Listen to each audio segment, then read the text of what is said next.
নাট্যকথন নিঃসঙ্গতা। মূল রচনা নিরূপ মিত্র।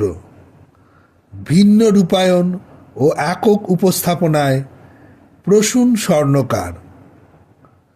সম্পাদনা ও আবহ রাজর্ষি স্বর্ণকার।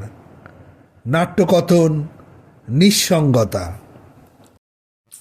সমাগত সুধীমণ্ডলী, আমার কৃতজ্ঞতা গ্রহণ করুন। আপনারা দয়া করে আমাকে সবিস্তারে সমস্ত ঘটনা বর্ণনা করার সুযোগ করে দিয়ে যে কতটা ঋণবদ্ধ করেছেন তা আমি কথা বোঝাতে পারবো না। আমি প্রথমেই বলে নিতে চাই যে কোনো আত্মপক্ষ সমর্থনের জন্য আমি আয়োজন করিনি।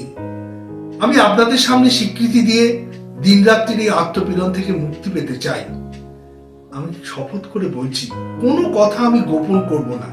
দায়িত্ব আপনারা নির্ধারণ করুন। আচ্ছা, ঘটনাটা বলার আগে আমি আপনাদের অকুস্থলে নিয়ে যেতে চাই। আমরা এখন যে রাস্তার উপর দাঁড়িয়ে আছি, এটা হলো এই শহরের অন্যতম মেন রাস্তা, আব্দুল বাড়ি রোড। আর ওই ডান দিকে যে মিষ্টির দোকানটা দেখছেন, ওটা দেশবন্ধু মিষ্টান্ন ভান্ডার। ওটা এই শহরের অন্যতম বাঙালি প্রতিষ্ঠান। আর ওই মিষ্টির দোকানের উল্টো দিকে আর একটু এগিয়ে বাঁ দিকে একটা গলি পড়বে। ওই গলি দিয়ে সোজা চলে গেলে একটা তেমাথার মোড়। ওই তেমাথার মোড়ের পশ্চিম প্রান্তে থাকতেন আমাদের স্কুলের সেকেন্ড মাস্টার মশাই। না স্যার মোটেই পপুলার ছিলেন না। না ছাত্ররা তাকে পছন্দ করতো, না কলিগরা। কি করে পছন্দ করবে বলুন? স্কুলে ইংরেজি পড়াতেন, বড্ড বেশি রকম জ্ঞান ছিল ওনার। আর আজকের দিনে জ্ঞানী পণ্ডিতদের কেউ পছন্দ করে নাকি? কথায় কথায় ভুল ধরলে কেমন রাগ হয় না বলুন? আমরা স্যারের বাড়ি প্রাইভেট পড়তে যেতাম। টুল্লু টুল্লু, অত তরবর করে লিখলে তো হাতের লেখা ভালো হবে না বাবা। তাছাড়া তোমাকে আমি কতবার বলেছি, cut your T's, dot your I's. নাও আরো এক পাতা লেখো। বিপিন বিপিন, তুমি কনসিভ বানান ভুল করেছো কেন? কতবার তোমায় বলেছি যে আই এবং ই এই মানিজ্যর সম্বন্ধে সতর্ক থাকবে।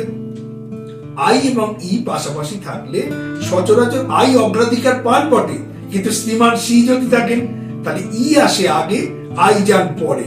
এ দেখো দেখো, হরলেন কি সুন্দর লিখেছে। হ্যাঁ, I before E but not after C. আজকে তোমাদের মাসিমা গরম গরম বেগুনি ভেজেছে। হরলেনের জন্য দুটো বেগুনি।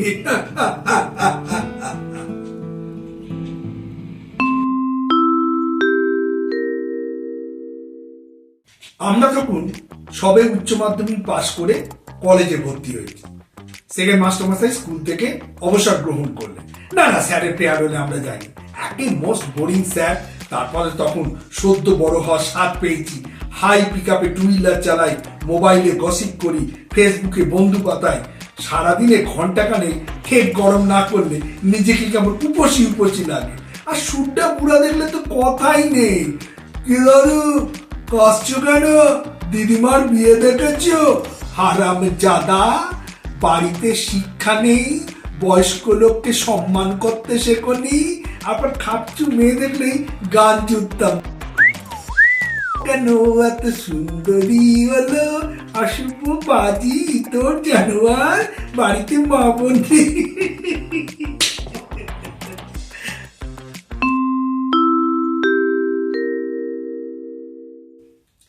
আসা যাওয়ার পথে দেখতাম সেকেন্ড মাস্টার মশাই রাস্তায় রাস্তায় ঘুরে বেড়াতেন।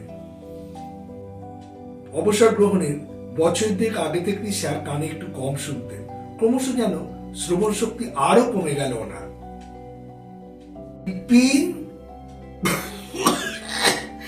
বিপিন, ও বিপিন, সেদিন যে বললে শেলির কোন কবিতাটা বুঝতে আসবে বাবা, ওই এলে না তো। কি বলছো? আটু জোরে বলো। বাড়িতে কাজ ছিল?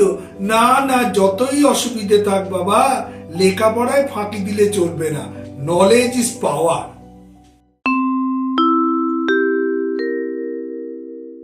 এইভাবে কেটে যাচ্ছিল সেকেন্ড মাস্টারমশাইয়ের অবসর গ্রহণের দিনগুলো। ছেলেপুলে নেই। দুদিনের জন্য মাসিমাও হঠাৎ চলে গেলেন। দৃষ্টিশক্তিটাও যেন ক্রমশ কমে গেল স্যারের। একটা চোখে আবছা দেখতেন, বাইরে বেরোতে আর সাহস পেতেন না।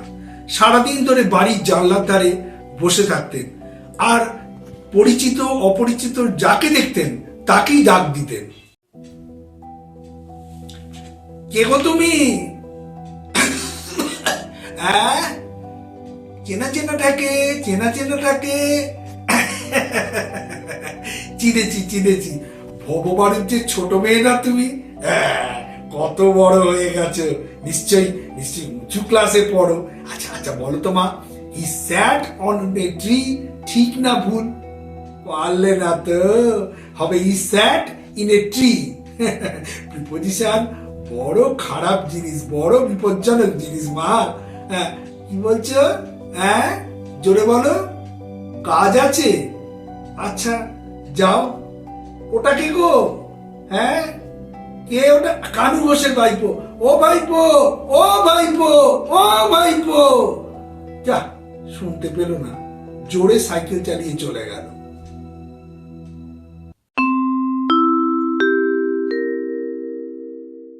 এইভাবেই সবাই চলে যেত, বলতে কি পালাতো। ক্রমশ স্যার ওই তেমাতার একটা আতঙ্কে পরিণত হলেন, একটা স্ট্যান্ডিং নুইসেন্স। পাড়ায় একটা মিটিং ডাকা হলো। এভাবে তো আর চলতে পারে না মশাই। ভদ্রলোক তো জ্বালিয়ে মারছেন। ওই তেমাতার মোড়টা অ্যাভয়েড করে গেলে ঘুরে ঘুরে ফন্ডাতিং বাজার দোকান করতে হয়।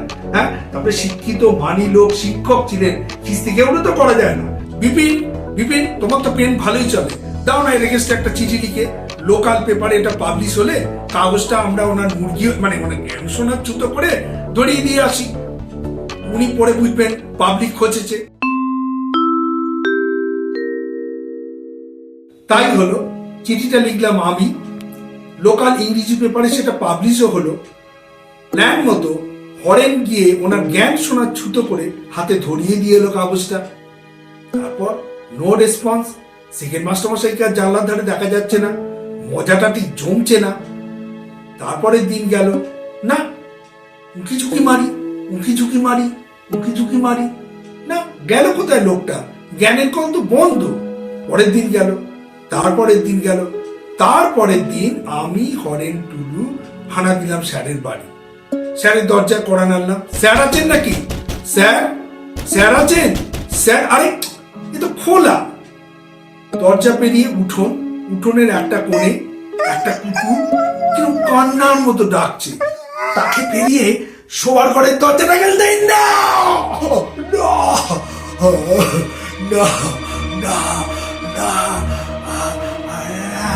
আপনারা চঞ্চল হবেন না।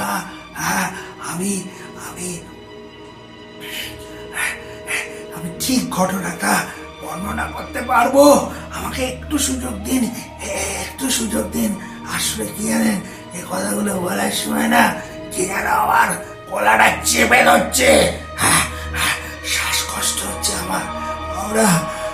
আমরা কি দেখলাম জানেন? আমি হরেন টুলু সেকেন্ড মাস্টারমশাইয়ের 3 ছাত্র একসাথে দেখলাম যে স্যার ঘরের কড়ি কাটে গলায় দড়ি দিয়ে ঝুলছে না। কি ভয়ঙ্কর সেই দৃশ্য!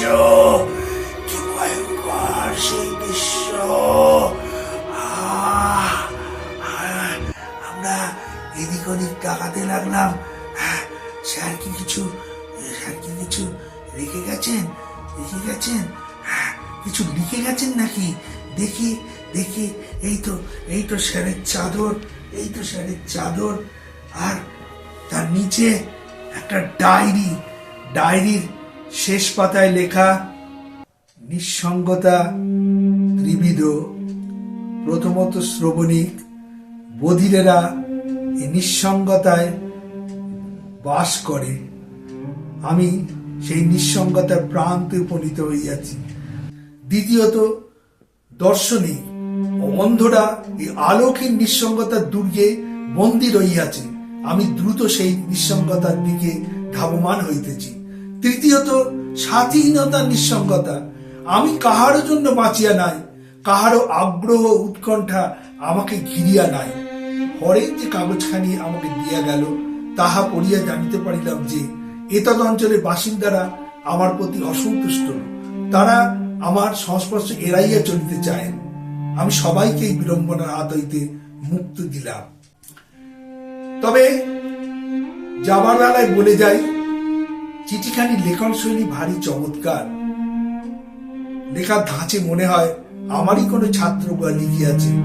আমি অন্তর থেকে আশীর্বাদ করে যাই, সে অনেক বড় হোক, সে অনেক উন্নতি করুক।